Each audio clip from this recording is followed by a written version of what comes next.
Today we're going to talk about how to tone your inner thighs. If we just take a look at subcutaneous fat, that's the superficial fat right underneath the skin, that actually is a healthy fat. It's used as a safe storage of fat. And by the way, fat typically is potential energy. It's used to help us survive. So you have a subcutaneous or superficial fat. Then you have something called visceral fat. That's the fat around the organs. It's usually in the belly. So if you look down at your shoes and you can't see your shoes, chances are you have visceral fat. And that is not a good type of fat. That's an inflammatory fat. It's a very unhealthy type of fat because the fat cell is no longer taking in fat because it's damaged with something called insulin resistance. Then it gets stored around the organs and also inside certain organs. Number 3, we have liver fat. It's fat inside the liver. This fat, by the way, is the easiest to get rid of. Super fast to reverse this in days or weeks. But the fat around your thighs is what we're going to focus on. It's not only very different, it's the most difficult to get rid of. The fat is not just underneath the skin superficially. The fat is inside the muscle fibers itself. Very similar to if you've ever seen Wagyu beef, where you have this marbled fat. That's what's happening in the thighs.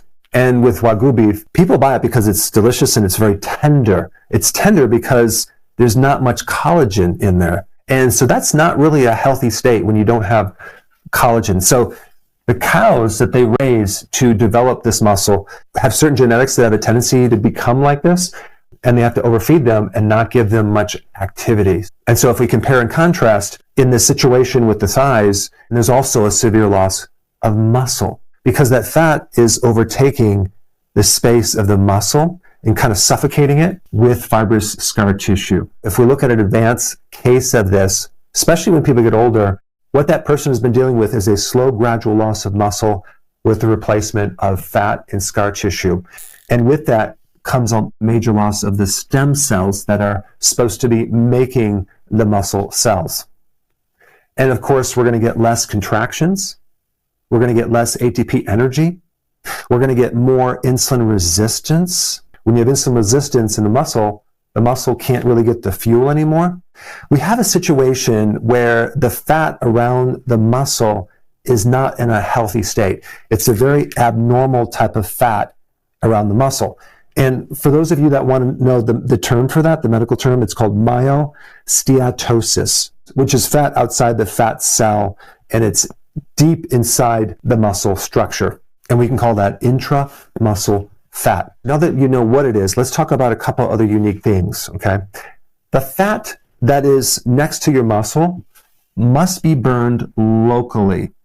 Now, if you take a look at liver fat, the liver can actually have that fat transported into another part of the body where it's burned as energy, but the muscles can't do that. So all the fat around the muscles must be burned by the muscle itself.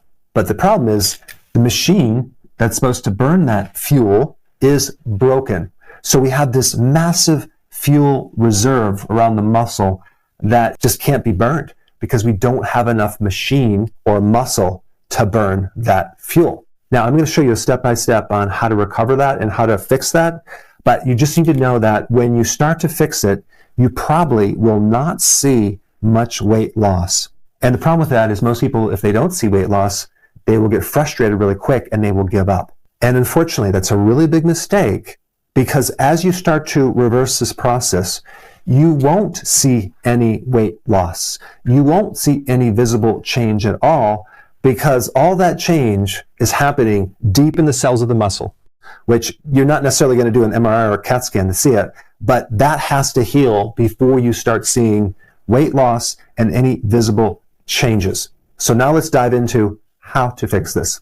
The goal should be repair damaged muscle cells. If you notice, I didn't say lose weight because I really want you to differentiate losing weight versus fixing the muscle cells. You actually don't want to lose weight because the real problem is not in the weight gain. It's in the damaged machine that helps you burn the fat. It's kind of like you're in your car and you're trying to arrive somewhere, but you have to realize you have to fix the engine first, right? Now, I'm going to reference just one study on this topic just to be very realistic and not to set you up for any expectations and then have you get frustrated. In a 12-week study of what I'm going to tell you, there was actually no weight loss, okay? But they did reduce muscle loss by 15%. Now, right off the bat, you're going to be like, oh my God, why even try? It's like, that's so insignificant.